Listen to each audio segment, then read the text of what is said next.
Corky Alexander here, doing kind of a beginning guitar and a trading licks thing here today. I'd like to start out with a discussion about exercises to increase your abilities on your technique. I hope you've already learned your major open chords: A, B7, C, D, E, F, G.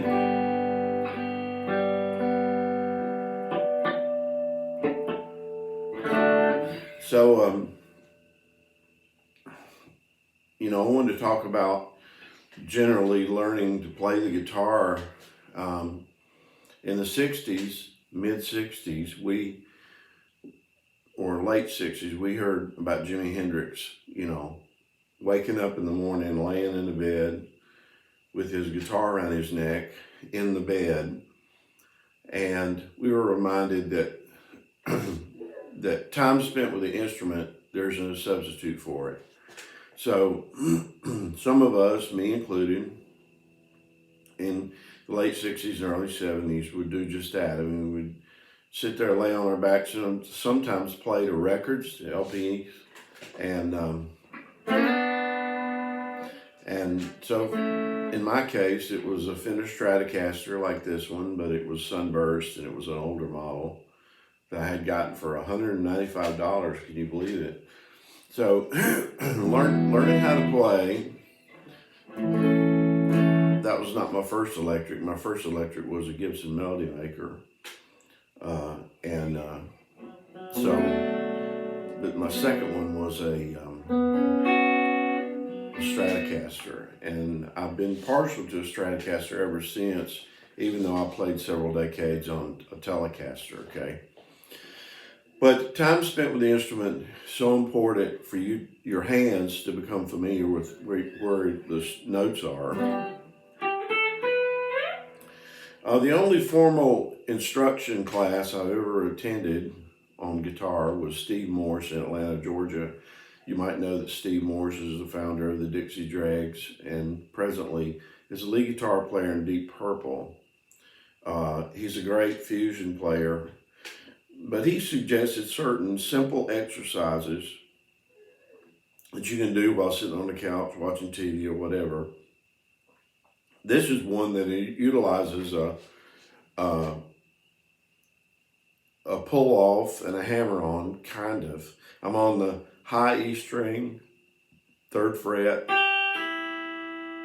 I'm pulling it off.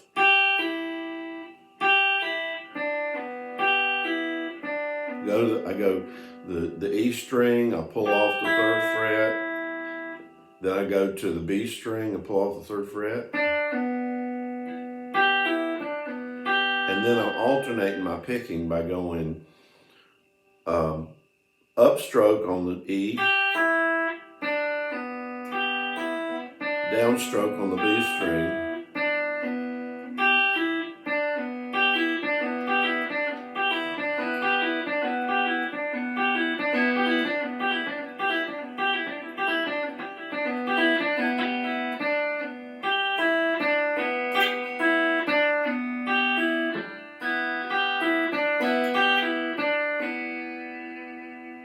okay? And you're going to use that a lot in rock and roll and pop music, like in the key of A. You might be going, which is the equivalent to that other, only done by barring the 5th fret and going up here and grabbing. Okay? And then, of course, hammer on.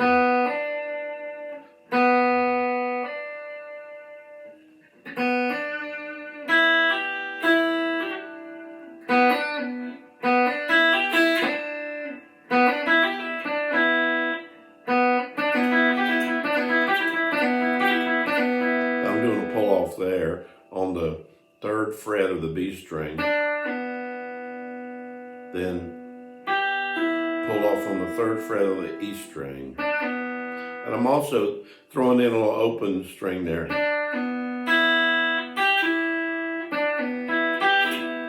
Now, things like that. You can do exercises on the B string like this. And you increase your speed as you do it more and more.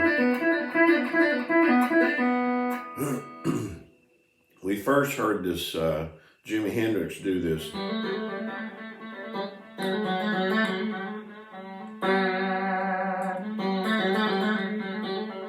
Which is a hammer on the pull off. Hammer on the pull off.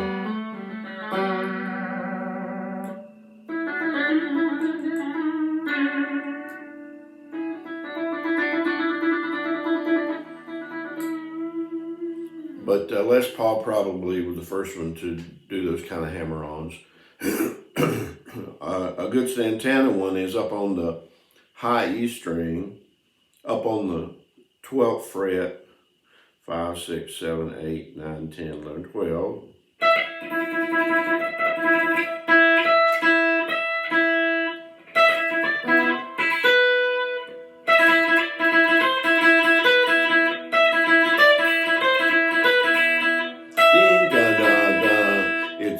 It's chord, and then it's 3 opens.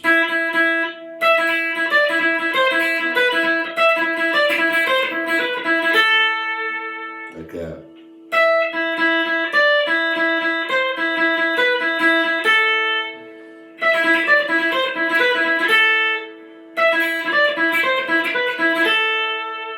And that's out of Soul Sacrifice at Woodstock. That Santana did. But that's an exercise you can do. Okay. For the remainder of the time today, I'm going to explore Green River by John Fogerty of Creedence Clearwater Revival. It's in the key of E. It utilizes a double stop that you slide.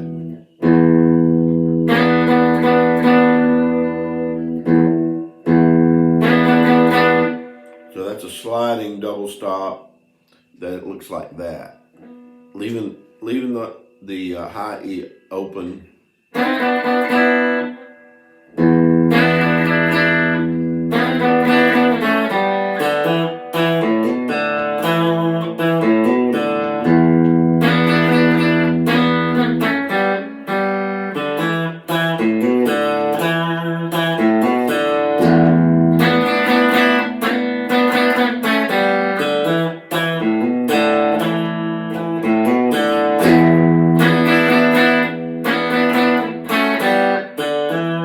Okay, so it's hitting the low E string, and then you're doing that double stop slid.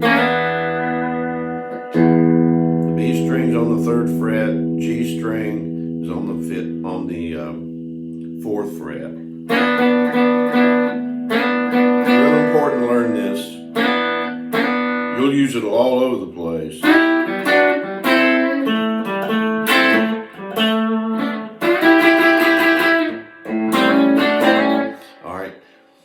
So it's hit the low E string, double stop slid in,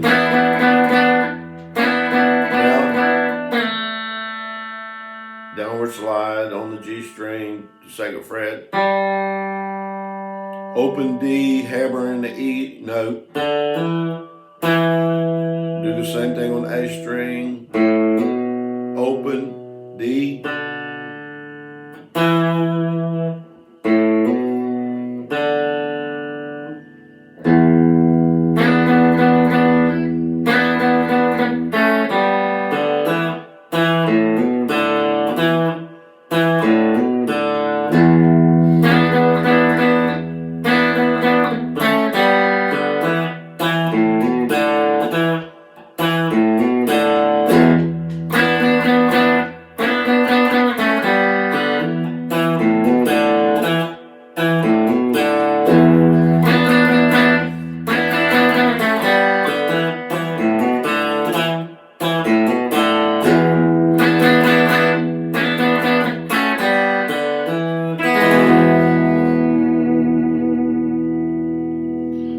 you have a Green River lick, trading that lick on that. So yeah. And I love it when he gets in Green River and he does this. And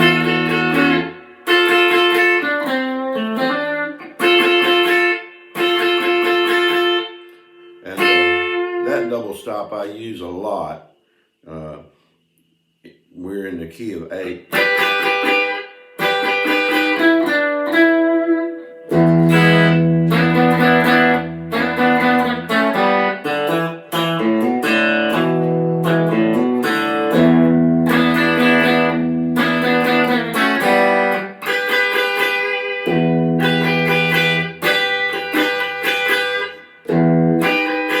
I'm bending that just a little bit.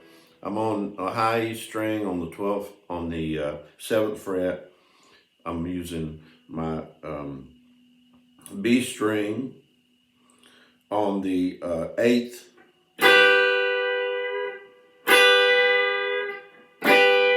It's really a blues lick, and Fogerty puts it in the middle of Green River. You can hear it on Dizziness Lizzie by Plastic Ono Band, John Lennon.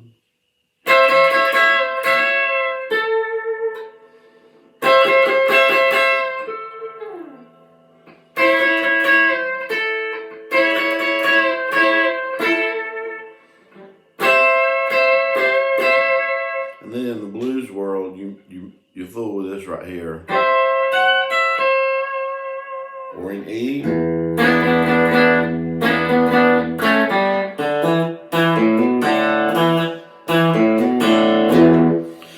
There's nothing like a Fender in that 2nd fret to get that bank sound. Like Robbie Robertson and W.S. Walcott's Medicine Show.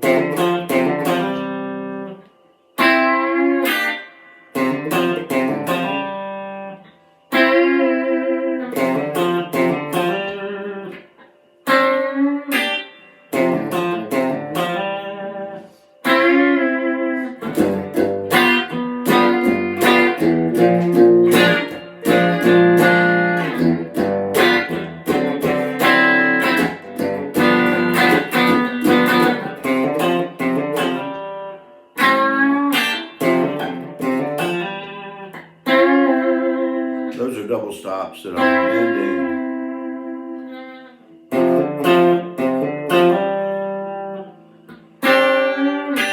Anyway, that's some licks there, and I know this seems real scattered the way I'm doing this, but I want you to feel the personal involvement on these songs and these riffs. If you can pick up 2 or 3 of them and use them, put them in your crock pot, it'd be great. Okay, have a good one.